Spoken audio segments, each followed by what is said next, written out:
All right, welcome to the Tech and Tortillas TCU recap and Kansas preview podcast.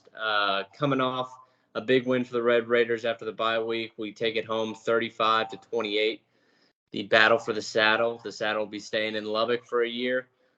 Texas Tech stays with the run game with Taj as he gets over 1,000 yards in the season and now leads the country in missed tackles.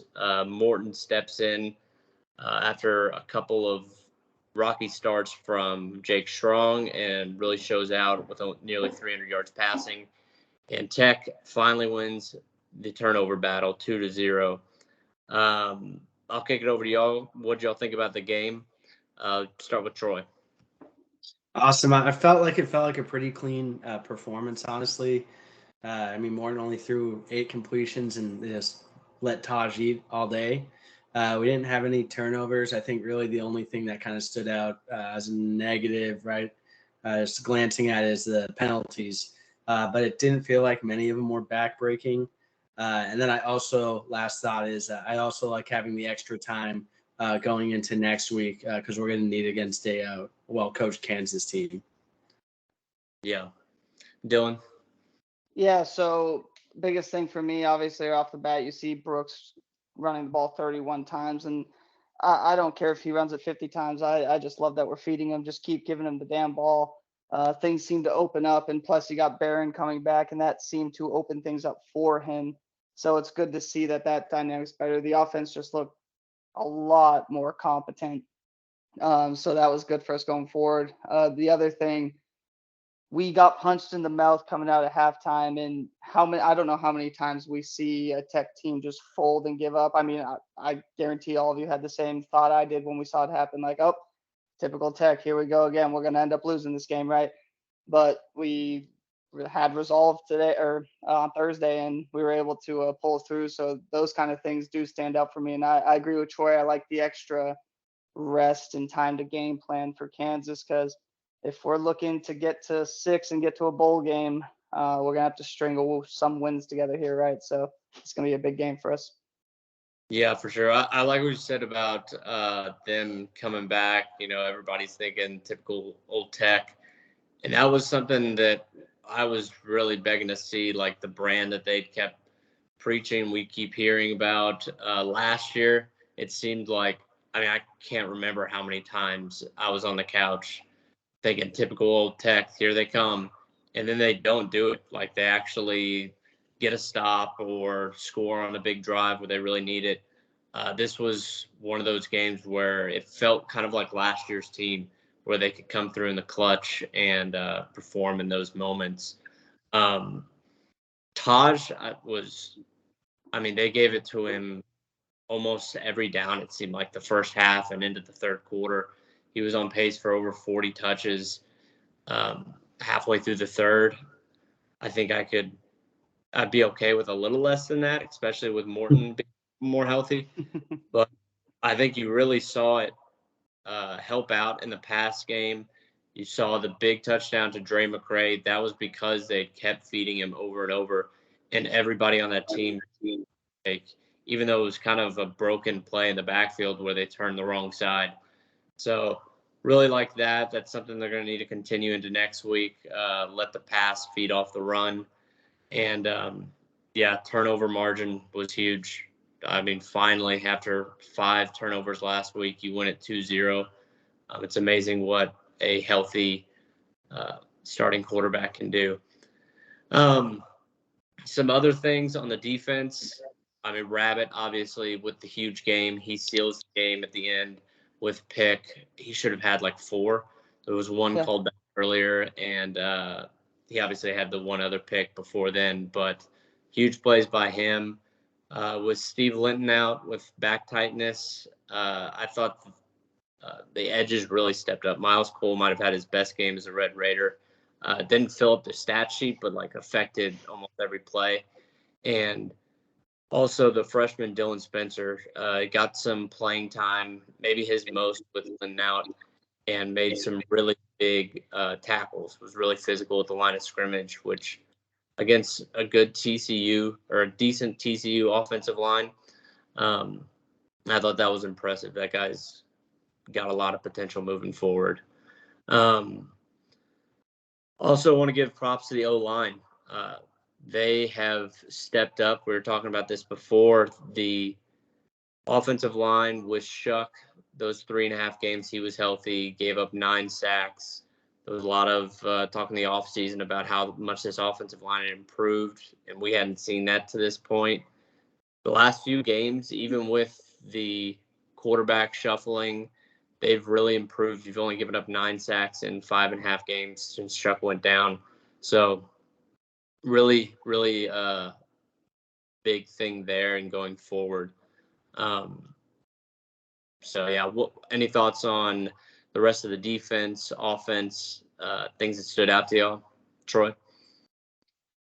No, I think you touched on everything. I think, both of y'all actually touched on this point, just that, getting punched in the mouth in the third quarter and kind of being able to just stand tall and, not and just really weather the storm was big. In Dallas, I think you mentioned this already as well, but the 11 different receivers that Morton threw the ball to was something that was pretty exciting as far as opening up the playbook and what that looks like and getting it to other people. But I think that kind of goes to show kind of quarterback that he can be. So excited to see as he has these last few games towards the end of the year, what he can do and then also trying to get us to a bowl game, right? These next 2 games are probably the ones that we're going to want to try to win. Obviously, we want that one against UT. But Kansas or UT, we know probably who's better. And so just got to take care of business and see what happens over these next few weeks. Yeah. Dylan? Yeah, I like to, just seeing how much more or how much better and more well connected the offense seemed. I think you're right with the old line playing better. Sure, I know Shuck kind of tended to either hold on to the ball a little too long or run into his own sacks, but still, I think there is something going with this team where I think they're just on the same page. The O-line is giving them a little bit more time, which we need with all the injuries at quarterback, right? And then the amount of different receivers catching balls, we're getting a lot more production than I think we were from a lot of different people. And I think when you get Taj going, it obviously makes everything easier, right? So Barron's definitely benefiting from that. So that's definitely good to see. And then on defense, we're still giving up yards, still giving up points, but we made some plays when we needed them. To your point earlier, Dallas, yeah, we probably should add a few more turnovers, right? But we made the plays we needed to get the win. But just again, I think we covered everything, but the resolve is just what stood out to me. I don't know how many times I see a Tech team just kind of fall over and die there. So it's good to get that win. And Troy, I think you just said it pretty well there. We know what we have in front of us, right? If we want to get to a bowl game, this is probably the one you're circling as of the 2 hard, right? I don't want to look down any Big 12 opponent, but the 2 harder games we have left, this is the one you would circle to say, hey, we can win this one, right? We opened up as I think 4-point underdogs going against Kansas. I was shocked. I was shocked at that number. We're a talented team. We just haven't played up to our potential all year. So I think that number kind of shows that, and it shows that, hey, we really do have a good shot in this game. So I think if we put a full game together, I think we have just as much, if not probably more talent on the roster than Kansas does. Yeah, especially on the defensive side of the ball. I think that going into the next game, it's going to be big with Rodriguez. I assume he's going to get a full workload. He was kind of used sparingly in this game. And Ben Roberts, I know we've sung his praises and year for a freshman linebacker, but he's really some in some passing games. And so we're going to need Roberts. We're going to need Simon to come in and stays at linebacker position, with Roberts being that third guy to come in on kind of rundowns and kind of give them a breather. So we'll see how that goes. Other than that, I think Kitley had one of his better play calling games. The only big critique I had was at the end of the game when you can get a first down to ice it, you run QB draw with a quarterback who's been banged up. Didn't like that play call, but I can get over it when you do some of the other things we've been asking him to do. Any last thoughts before we jump into Kansas? I think you're right with Kitley there. I think he called one of his better games, which we definitely needed to see that, right? Because I know we've all been less than impressed with what we thought we had coming to us the last, couple years. But I think hopefully we can start to see more kind of complete games like that, play calling, performance from the offense. That way we can start being consistent and not just, hey, we show up and look like that team we thought would compete this year versus the team we see lose to, BYU and all that. But yeah, overall he did call a pretty good game. And I mean, again, I'll keep saying it every damn week, but if you get Taj going, it just makes everything so much easier for everyone on the offense. Yeah. Yeah, looking ahead at Kansas, like you mentioned, we opened at about a 3 or 4 point underdog. So we're getting some respect in Vegas. Jason Bean has, I think, taken a pretty significant step forward. He hadn't been great, but he's been good enough to beat teams like OU. So I think that's big. He's averaging 9.5 yards an attempt.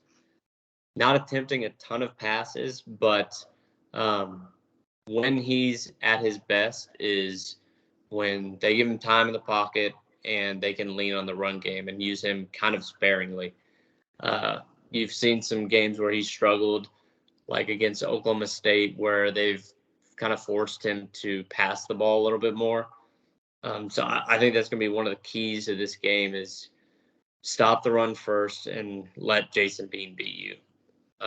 So we'll see if they can do that. The last time you went against a really good running attack in Kansas State, struggled, obviously. But I think that's where it's got to start. I think that's where Jacob Rodriguez, like I mentioned, could be really big because they're 16th in the country in yards per carry. So you can't let them run all over you or else it's going to be a nightmare in Lawrence. Throw it over to you, Troy. You have any keys for the game or things you want to see? I think the rush in game will be huge. Obviously, with having one of the better running backs in the nation, we always want to utilize him. And I think that's the kind of game plan that we'll want to take into Lawrence. Their rush defense isn't stellar, and so I think we need to take advantage of that. I think that's probably the one clear thing that we have over them is that. And to your point with being like, let him make mistakes. Let's try to get ahead of this because when he has had to throw, he makes those crucial mistakes. He's had a couple of games, I believe, that he's had a few interceptions in. So just really got to let him beat you. And if we can do that, the defense can keep us in it. All we need is a shot. And so we had our better performance with this past week with no turnovers because we don't usually do well in that area, but we have had not a game where I think we knew into what quarterback was going to play, right? I don't know how many games we've had where a quarterback has finished the game. So this last one we did, and we didn't have any turnovers. So as long as we can stick to what the game plan is and control, have good ball control, I think we have a shot to get a win against Kansas. Yeah, and you mentioned stick with that formula. It's been working. Kansas is 94th in the country in yards per rush. I think this is a game where Tech actually needs to look at time of possession and try to hold on to the ball, make long drives, get their offense out of rhythm. Dylan, what do you think? Yeah, and you know how you do that? Taj Brooks, right? Again, every day, I just feed Taj as much as you can. Feed Taj, feed Taj, feed Taj.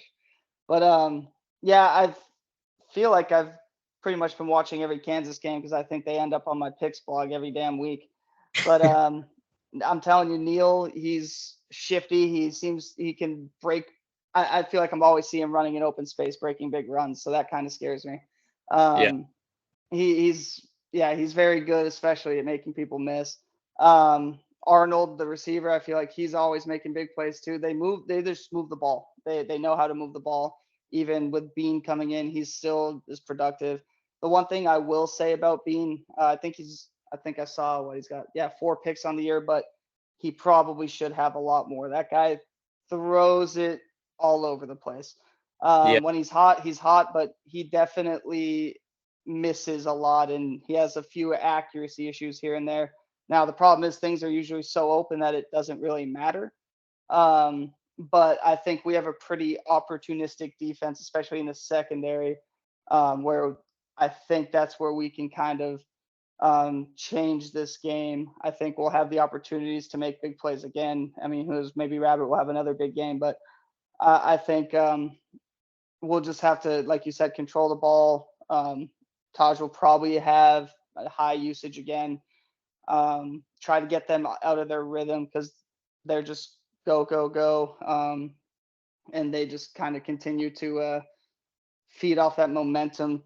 So as long as we can break that up and break up the timing of everything, I think we can make them uncomfortable. And from there, I honestly think we should take care of Kansas. I know it's a hard game against a ranked team, but talent wise, we have a lot of talent on the team. I just said it earlier. We just have to put the full game together. yeah, yeah. I think you're definitely more talented than them, top to bottom, especially as you get more healthy. Hopefully, Tharp is finally back. We're hoping he'd be back in the game, but I think that could be huge if you have both of your tight ends healthy. Yeah, just I think it'd be huge if you can get in front of Kansas and make them play from behind and throw the ball a little bit more, make Bean force the issue.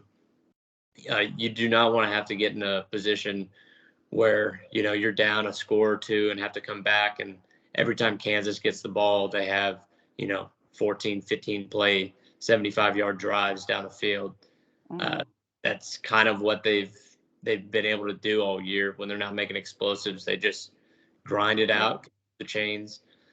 So we'll see. I mean, their defense is gettable. Texas definitely has a stronger defense. I already mentioned 94th in yards per rush. They're 92nd in yards per pass attempt. So as Morton gets healthy, this is a secondary that they can go after. Don't have a ton of threats to get to the quarterback on the edges.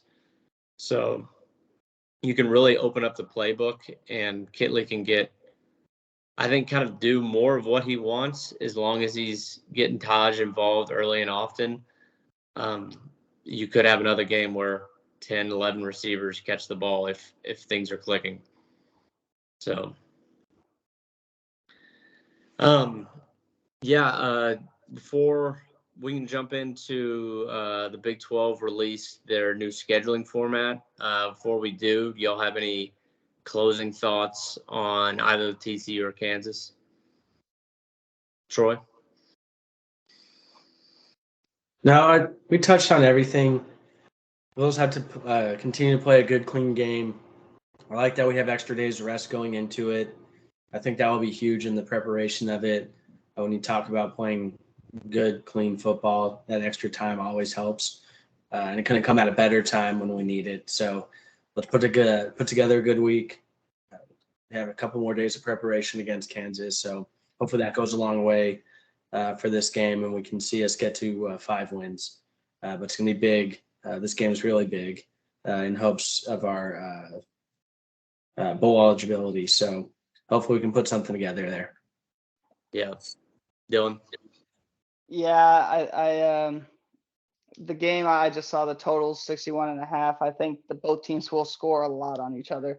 I think obviously there'll be some running the ball, so that might slow tempo down here and there, but I still think both teams will have success against the defenses. I think it just comes down to who makes the mistakes. And again, I think that we can kind of force that issue. But Troy's right. Like, it's a big game in bowl eligibility. And I mean, it kind of makes me think of last year, just trying to string games together. And then when you get hot, right? So hopefully we can end the year strong. And yeah, would be a disappointing season, but still, like, if you finish the year strong, get that momentum, I mean, if you get to a bowl game, have 7 wins, hey, we beat Texas, we can get 8. I mean, that'd be awesome, right? Finish off 8-5 after a bowl game win. But again, with all the expectations coming into the year, I know you wouldn't have wanted that coming in, but if we finish the year hot and string some wins together, I think we can get some momentum, hopefully to carry into Joey McGuire's tenure for the next season. Yeah, I still think that bowl eligibility is a really big thing for what's going to be a really young team next year. I mean, we're going to have any seniors on the team, so I think getting that reps will be big for the team, and just string some momentum together going into next year. All right, quickly on the future schedule, it came out that they're going to be doing, I guess, what is like semi-pods, where Tech will have some teams where they play 3 times in the span of 4 years, teams that play 2 over the span of 4 years. There's only 4 total protected rivalries. Just want to get y'all's thoughts on it. I personally thought that this was dumb. I think you could have easily, at least if you don't do pods, just make everybody get 1 rival. You could have found a way to make it work, even if Tech's rival is OSU or Houston. I think just getting that game that you're playing each year that fans can get up for is significant, not only for the 2 fan bases playing, but the rest of the conference that wants to watch and the national media. So I was disappointed there, but hey, you'll get to play everybody. You'll get a shot at everyone. It should be, at least in theory, it should be a better formula to get the 2 best teams to Arlington. But what were y'all's thoughts on it, losing the Butt Bowl and the battle for the saddle? Troy? Yeah, I didn't know how to feel about it. I mean, we'll see over the next 4 years, but you'd hate to lose some of those games that you just think about over the last few weeks that we've had with the Battle of the Saddle and the Butt Bowl, right? And so it's just you lose some of that excitement. But again, we'll figure out some of these new rivals and what that looks like with some of these newcomers coming in. So say initially, probably don't like it, but we'll see what happens. Dylan? Yeah, I mean, at the end of the day, it all seems to change every years, right? So, I mean, yeah, it sucks to lose those kind of things, right? But at the end of the day, when I look at them, like, all right, does Tech have a favorable schedule, or they do not have a favorable schedule, right? So from a selfish reason, it just depends on how the teams we're playing are doing, right? But I guess the tradition reason, whenever I think of us, I think about the teams I truly have a disdain for, which both of them are gone, right? Your Tech and A&M, or Texas and A&M, right? So they're both already gone. And yeah, we can say TCU, Baylor, but I mean, I don't like them. Do you think the TCU hate that kind of started last year with the cactus thing, some of that momentum was real and could have developed into something, 10, 15 years down the line that rivals like the hate for UT and A&M? So they're smart, and the reason I say that is they know we're a rowdy bunch that we get very emotional, defensive when people come at us.